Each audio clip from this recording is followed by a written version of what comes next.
저희들이 사도행전을 하고 있습니다. 사도행전은 사도들의 행전이 분명합니다. 복음행전이라고도 할 수 있고, 그리고 또 성령행전이라고도 할 수 있습니다. 한 가지 제가 더 강조하고 싶은 것은 바로 말씀행전이라고 하였습니다. 사도들이 가는 곳마다 사실은 이적의 이야기로 구성되어 있다기보다는 사도행전 전체는 말씀으로 구성되어 있다고 했습니다. 각각의 설교가 그 다음 단계로 넘어가는 중요한 렌즈 역할을 하게 됩니다. 그 설교를 보면서, 그리고 그 사람들의 반응을 보면서 향후에 벌어질 모든 것들을 가름하는 자의 역할을 하게 됩니다. 오늘 읽게 된 13장의 앞에 부분에 있는 긴 설교 말씀은 내용이 길기 때문에 오늘 수요 예배 시간에 전하기로 하겠습니다. 그리고 나서 그 설교 말씀이 첫 번째 설교 말씀이 끝나게 되고, 그 다음에 42절에 보면 다음 안식일에도 이 말씀을 전하라고 청하게 됩니다. 그래서 44절에 오늘 읽었었던 말씀인 그 다음 안식일이 됩니다. 그 다음 안식일에 온 시민이 거의 다 하나님의 말씀을 듣고자 하여 모이니라고 되어 있습니다. 이것은 첫 번째 설교 말씀이 끝난 뒤에 반응하고 이어져서 연결이 됩니다. 43절에 보면 회당의 모임이 끝난 후에 유대인과 유대교에 입교한 경건한 사람들이 많이 바울과 바나바를 따르니라고 되어 있어서 그들이 얼마나 첫 번째 말씀에 은혜를 받았는지 알게 됩니다.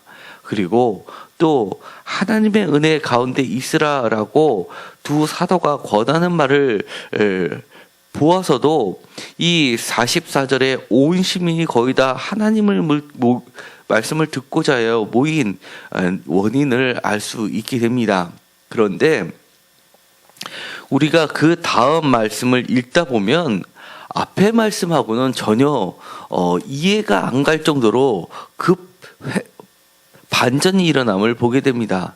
유대인들이 그 무리를 보고 시기가 가득하여 바울이 말한 것을 반박하고 비방하거늘 바울과 바나바가 담대히 말하여 이르되 하나님의 말씀을 마땅히 먼저 너희에게 전할 것이로되 너희가 그것을 버리고 영생을 얻기에 합당하지 않은 자로 자처하기로, 이렇게 이야기를 합니다. 하나님의 말씀이 가득했는데 이렇게 유대인들의 몇 사람들이 반대를 했다고 온 시민이 그렇게 한순간에 뒤집어진다는 것 자체가 사실은 이해가 가지 않습니다. 이 말씀도 이해가 안 갈 뿐더러 사실은 44절에 유대인의 회당에서 말씀을 전했는데 온 시민이 거의 다 모였다는 것 자체도 사실은 좀 확대돼서 기록이 되어 있는 듯 합니다. 왜 이렇게 극과 극을 치닫는지는 정확하게 말씀드리기는 어렵지만 우리가 성경 말씀을 그대로 받아들인다면 이렇게 크다랗게 요동치는 상황은 분명합니다. 차라리 이 온 시민이 다 거의 다라고 하는 것은 이 지역이 생각보다 컸던 지역이기 때문에 온 시민이 다 모였다기보다도 그 말씀을 듣는 가까운 사람들이 모였다라고 하면 오히려 현실적으로 받아들이기가 좀 쉬울 듯 합니다. 그럼에도 불구하고 이 말씀을 듣는 반응을 우리는 여기서 보게 됩니다. 말씀을 듣는 반응은 둘로 갈라지게 됩니다. 그것을 따르는 자들과 그것을 반대하는 자들이 생기게 되는데, 이것은 예수님께서 우리가 복음서에서 듣는 말씀이 생각나게 하는 겁니다. 내가 너희에게 화평을 주러 왔는지를 생각하지 말라라고 하면서 검을 주러 왔다라고 하면서 나의 말씀을 듣는 순간 형제가 형제를, 가족이 부모와 자식이라고 하면서 갈라지는 것을 이야기하십니다. 이렇게 하나님의 말씀이 들어가면 우리가 화평을 새로운 가족 간 공동체가 생기기 이전에 갈라짐의 상태부터 발생을 하는 겁니다. 그래서 하나님을 따르는 사람들끼리 새로운 공동체가 형성이 되고 이 새로운 공동체를 예수님은 새로운 가족이라고 지칭하게 되는 겁니다. 어떻게 보면 우리가 이렇게 교회에서 예배를 드리는 사람들은 가족이 있음에도 불구하고 우리는 가족이라고 부릅니다.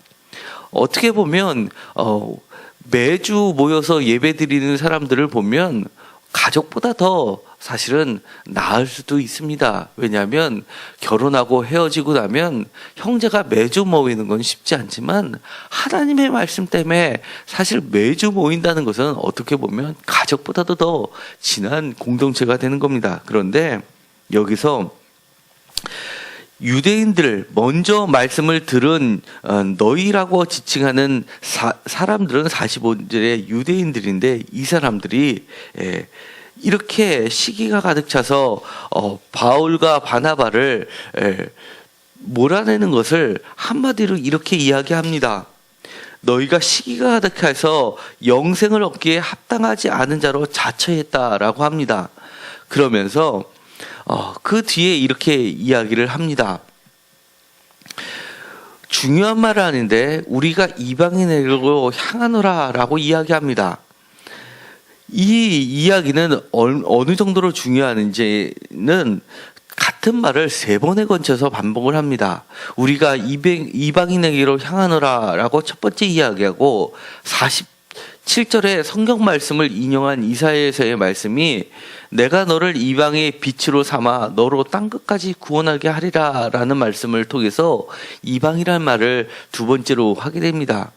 세 번째는 땅끝까지라는 말을 통해서 세 번째 다시 한번 반복을 합니다. 이방인과 이방과 땅끝이란 말은 사실은 유대인을 벗어난 이방인에게 복음이 어떻게 전하게 되는 것을 나타내는 중요한 말씀입니다. 그러면서 이 말씀을 듣자 다시금 이방인들이 듣고 기뻐하게 됩니다.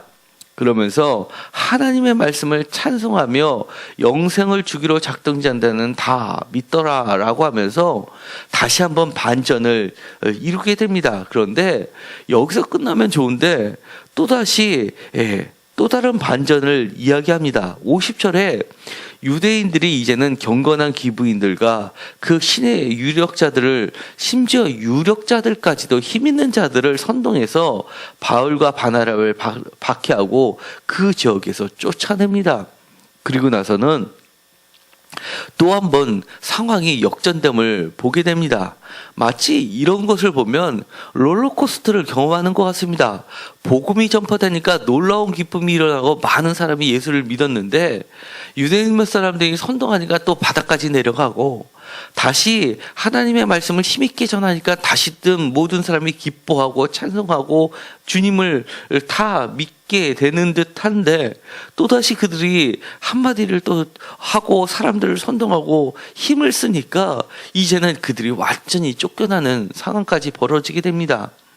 그리고 나서 두 사도의 반응이 나타나게 됩니다. 발에 티끌을 떨어버리고 그 지역을 떠나서 이제는 다른 지역으로 가버리게 됩니다. 그런데 이 모습만 보면 마치 첫 번째 이렇게 정말 자기들이 또 전하겠다고 한 것이 아니라 그 사람들이 기뻐서 복음을 다시 한번 전해달라고 초청까지 하고 했던 이 부흥성회 같은 이 사건이 실패로 끝난 것처럼 보입니다. 그리고 그것도 이 바울이 길게 말씀을 전했었던 이 비시디아 안디옥에서의 설교 3절부터 이어져서 무려 43절까지 있는 긴 이야기를 바울의 1차 전도여행의 첫 번째 설교인데도 불구하고 첫 번째 설교를 가장 길게 설교를 했고 반응들도 좋았는데도 불구하고 이렇게 짤막하게 쫓겨나는 걸로 끝낸다는 것 자체가 사실은 우리가 이해하기 힘듭니다. 그러나 이 길게 그리고 자세하게 소개한 이 설교가 그리고 짧게 밖의 상황을 집약적으로 하면서 마지막으로 이들이 떠나는 이야기는 매우 중요합니다. 왜냐하면 그 다음으로 벌어지는 모든 선교 여행의 패턴을 집약적으로 보여주는 겁니다. 이 뒤부터 이어지는 모든 선교 일정은 1차, 2차, 3차 그리고 각 1차에서도 각 지역, 2차에서도 각 지역에서 벌어지는 선교의 패턴은 복음이 들어가고 반겼다가 결국 그들은 쫓겨나지만 마지막 52절에 나와 있는 것처럼 제자는 기쁨과 성령이 충만하니라 라고 최종 결론으로 끝나는 겁니다. 왜 그들이 기쁨과 성령이 충만할까요? 그것은 바로 이런 박해까지도 그리고 그들이 내몰리는 상황까지도 하나님의 인도하심에 의해서 벌어지고 있다는 겁니다. 어떠한 하나님의 계획입니까? 한마디로 이야기하면 이방인에게 복음이 전파되기 위하여 땅끝까지 이방의 빛을 삼기 위한 하나님의 작정하심대로 이 모든 일정이 벌어지고 있고 비록 그것이 고난의 상황이라 하더라도 그 고난을 넘어 하나님의 뜻을 받기에 하나님의 기쁨으로 그들이 가득 찼다는 걸 보여주고 있는 겁니다. 때로는 우리의 현실적인 눈으로 보았을 때는 완전히 우리가 실패한 것처럼 보일 수가 있지만 그 가운데서는 하나님께서 때마다 일마다 도와주시면서 그리고 그 상황을 또 하나님의 커다란 인도하심으로 그들을 조금씩 방향을 틀고 계시다는 겁니다. 분명히 이것이 마지막이 아니라는 것을 이야기하고 있는 겁니다. 그 다음으로 벌어지고 있는 이고니온에서의 말씀 전파 그리고 또 19절에 보면 그들은 돌로 죽게 되는 상황까지 가서 그 다음에 더 배로가고 21절에 보면 다시 그 선생에서 쫓겨나서 루스드라로 가고 그리고 이런 상황이 반복이 되지만 다시 그들은 그 핍박의 꽃을 다시 거꾸로 해서 돌아오게 됩니다. 그래서 나중에 보면 24절에 보면 비시디아 그러니까 지금 있는 안디옥을 거쳐서 밤빌리아를 거쳐서 다시 그들이 안디옥에 가게 되는 겁니다. 수리아 안디옥까지 가게 되는 겁니다. 왜 그들이 박해받았던 것을 떠나서 다른 곳으로 갔다가 돌아올 때 그 박해했던 곳으로 죽을 뻔한 곳으로 다시금 돌아오게 되냐 하면 그들이 바로 26절에 있는 것처럼 하나님의 은혜에 부탁했던 곳이고 하나님의 역사가 일어났던 것이고 다시금 그것을 굳게 하는 것이라는 겁니다. 그래서 그곳에 지날 때마다 그들이 했던 것은 그것에 23절에 있는 것처럼 각 교회에서 장로들을 택하여 그들을 다시금 세워지고 굳게 하고 돌아오는 일정으로 끝나게 되는 겁니다. 우리가 겉으로 보기에는 실패한 것 같지만 하나님께서는 그들의 환더 속에 그들을 그곳에 안주하지 않게 하시고 다시금 새로운 길을 떠나게 하시면서 그러면서도 그것을 잊혀진 곳으로 만들지 않으시고 다시금 그들에게 돌아와서 더 하나님의 은혜에 굳게 설 수 있도록 새로운 장로를 세우고 맡기는 일을 감당하시기 위해서 이 모든 과정들을 움직이고 계시다는 것을 보여주게 되는 겁니다. 우리가 인생을 살다 보면 이 상황이 어쩔 수 없이 우리가 도망가야 되는 상황처럼 여겨지는 때도 있다는 것을 우리는 날마다 경험합니다. 그러나 그 가운데서 우리는 슬퍼하지만 마십시오. 그 고난 넘어서 함께 일하시는 하나님의 역사를 보시고 우리도 이 제자들처럼 기쁨과 성령에 충만한 자들이 되기를 간절히 소망합니다. 그리고 하나님의 은혜가 늘 함께하는 우리의 여정이 되기를 간절히 소망합니다. 기도하기로 마치기로 합니다. 하나님의 인도하심에 따라 우리의 발걸음이 움직여지는 우리들의 인생이 되게 하여 주옵소서. 하나님의 은혜가 우리와 함께 하시고 또한 우리들의 부모님과 자녀들을 위해서도 함께 하여 주옵소서. 어떠한 어려움을 만난다 하더라도 우리가 하나님의 말씀대로 따라 살면은 그 가정 속에서 구원에 이르는 길로 가게 되고 또 하나님의 은혜에 거하는 길이 됨을 우리가 다시 한번 보게 됩니다. 우리들과 함께하는 그 길 가운데 하나님이 함께하여 주셔서 성령과 기쁨이 가득한 삶이 되게 하여 주옵소서. 예수 그리스도의 이름으로 기도드렸습니다. 아멘.